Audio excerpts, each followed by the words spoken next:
We are live, yes. Hello, YouTube. Welcome back to my channel. I am the Pretty Property Coach. And if you are new here, don't forget to subscribe so that you can catch all of my great tips firsthand. Okay, so let us begin. What does a real estate deal flow look like? Now, I'm going to be breaking this down over the next couple of videos, so make sure you catch all the videos in this series. But the very first step is what I'm going to cover in this video. And the very first step obviously is sourcing an empty property. Now, I'm going to say empty property because that's just the simplest way of explaining it, but not all the properties that need to be marketed are going to be empty. Some of them are still going to have tenants living in them and the lease is almost up. Some of them are going to have the owners living in them, whether they're trying to sell or lease. Excuse me. So, but just for the sake of simplicity, we are going to say empty properties. Okay. So, how do you do this? Now, I do have a full guide that breaks this down as to exactly what steps you can take to find empty properties or properties that are on the market for you. But this is basically the generic method that I'm going to share with you. So, whatever specific method that you use, the most important thing that you need to figure out over here is in the area that you are in, who is on the market to sell or lease. Now, you can do this by driving around, or you can do this by checking on the internet to see what is already on the market. You can also do this by creating relationships with different people within your neighborhood. So these people are going to be your eyes and ears that are going to help you determine who is moving in, who is moving out, and what activity is going on. Now, this is the most important step as a real estate agent because just like any business, any sales business, if you don't have stock, you don't have a business. So a lot of real estate agents and particularly real estate interns struggle with this step and they think that there must be another way. Unfortunately, there isn't. You have to have stock.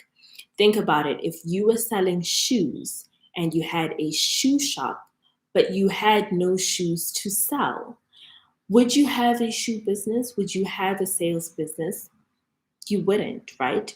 You could have all the influence, all the knowledge, but if you don't have actual tangible stock to sell, then you don't have a business.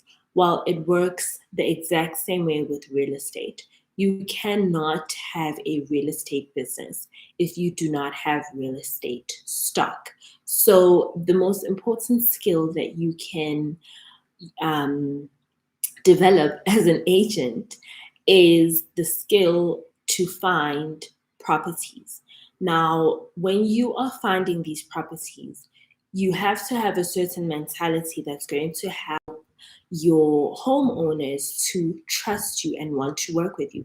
And that mentality should be to develop a relationship with these homeowners, right? So you want to work in such a way that the homeowner gains your trust or yeah, you gain their trust.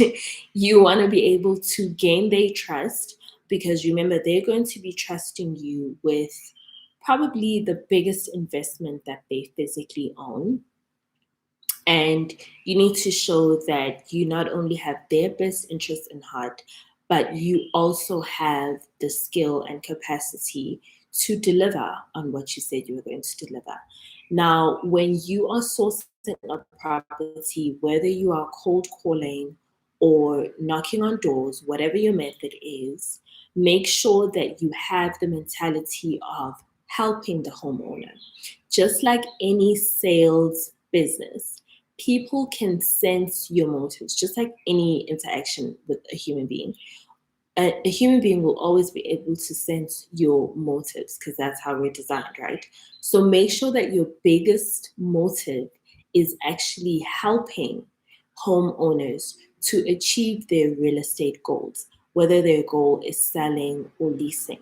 If you walk into a property or walk into an appointment with that mentality of, I'm here to help you, you are more likely to achieve success than somebody who is trying to help themselves first.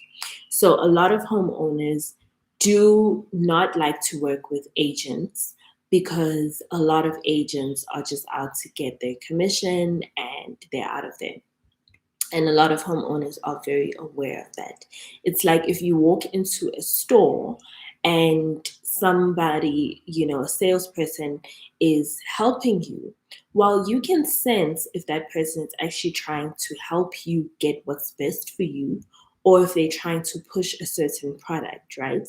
And as soon as you sense that they're trying to push their own agenda on you, you're probably going to walk out. You're immediately turned off. The most successful intern agents are the ones that are enthusiastic about helping the homeowner to achieve their goals. So one of the things that you can ask your homeowner is, what is their goal, right? What are they trying to achieve? Once you figure that out, make sure that that is at the top of your list in terms of objectives. So if the homeowner is trying to get somebody to lease out their property, don't bring them people who want to buy. If your homeowner is trying to get a specific term in terms of their lease, don't push your own term. Some owners only want a 6-month lease, for example. Don't push them into a 12-month lease because that's not going to work for their needs if they specify that they want a 6-month lease, and vice versa. If you do get somebody, potential tenant or potential buyer that doesn't exactly match your owner's expectations or objectives, but you're able to compromise or find a middle ground, you can lead with that. But don't just push somebody onto them because you're trying to get that commission. All right, so back to sourcing a property. Make sure that this is something that you do on a daily basis. It is very daunting, I know. It is not the most fun activity, I know, but it is the most important activity because that is what's going to, one, give you influence in your area that you're working. The more listings that you have, the more influence you're going to have. Two, it's going to help you to create more relationships with your homeowners. And the more relationships you have in your area with homeowners, the more likely you are to succeed long term in your real estate career. So, with those two things in mind, and obviously three, if you don't have stock, you don't have a business. With those three things in mind, make sure that you tackle as many calls, visits, as many homeowners as you can. Okay, don't tackle them physically, but you know what I mean. Make sure you get a hold of as many homeowners as you can on a regular basis. Have a schedule. If you're going to do if you're going to prospect every day, make sure you prospect every day. Have a time set aside purely for prospecting. If you want to do it every second day, do it every second day, but make sure you prospecting at least 3 times in a week for a considerable change in your listing. Okay, so that is all I'm going to share with you today. If you want more tips specifically on prospecting, make sure that you get my guide on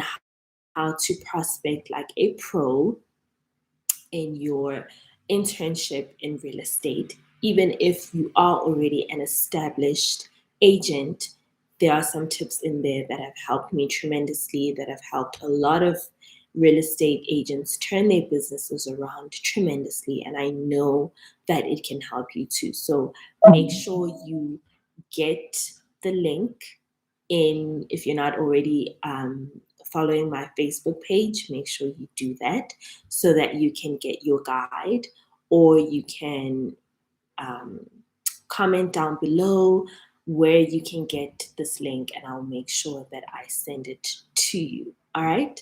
And I will see you, beautiful people, in the next one.